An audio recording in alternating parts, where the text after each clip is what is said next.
essentially, when we talk about sort of trapdoors or pitfalls when speaking truth to power, I think it's nice to put those into two boxes. The first box is typically the sort of what I would call pre-publication problems. They can range from news gathering hurdles, sources that are fearful and concerned about talking to you, problems getting access to court records, problems getting access to government records through state or federal freedom of information laws. The second box is really the post-publication, post-distribution, after-the-fact problems that may arise. And those are libel lawsuits, defamation lawsuits, privacy violation lawsuits. It can be copyright infringement lawsuits.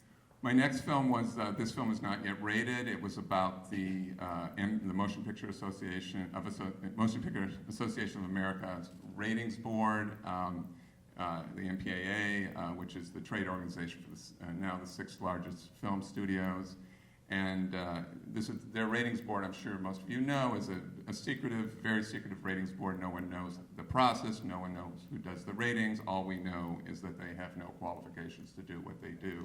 But the other thing that was really surprising was how fearful filmmakers were of even talking to me about this. You know, we work in places that are historically non-democratic, and, you know, those are places where, you know, truth is neither wanted and sometimes not tolerated. So speaking truth to power is itself an unusual occurrence, and it's often very problematic. Typically when we do a story and somebody finds out that we're working on a story, a couple things usually happen. First, we tend to get weird calls. Threats are not that big of an issue. I mean, honestly, 70% of all reporters are killed for their reporting, and 70% of those are never threatened. They never hear. They just are killed.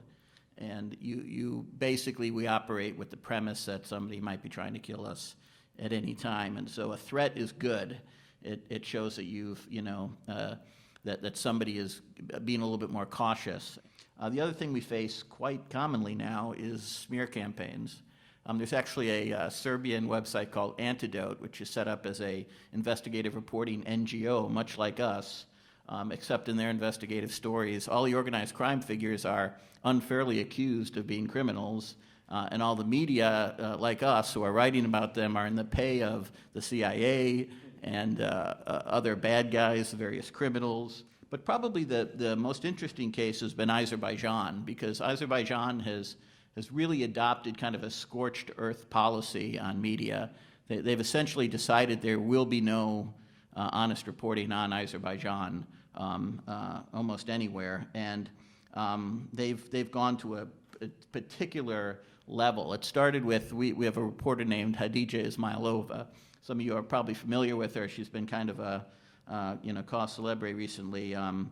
She was sentenced to 7.5 years in prison for her reporting. We've continued to publish, and for the next 7 years we're going to continue. As long as Hadija's in prison, we will continue to report on Azerbaijan and the issues, so that the story, what we're trying to tell people is that you can arrest a reporter, but you're not going to stop the reporters, and 20 more people will fill her place and kind of continue the work. There is still a concern, about getting sources to talk to people, and I think that's what happens when you have a government who has not, in terms of tried to, there's been no attempted prosecutions of journalists, such as you might see in another country, but the attempted prosecutions of sources. So that there's no ability of normal people in the system to come out to a reporter, say this one thing really pisses me off, and then go back and disappear into the system again. And that's what we've lost more than anything else. You still get people talking, and you still get leaks. It's just that the kind of the run-of-the-mill leak is harder to get than it used to be.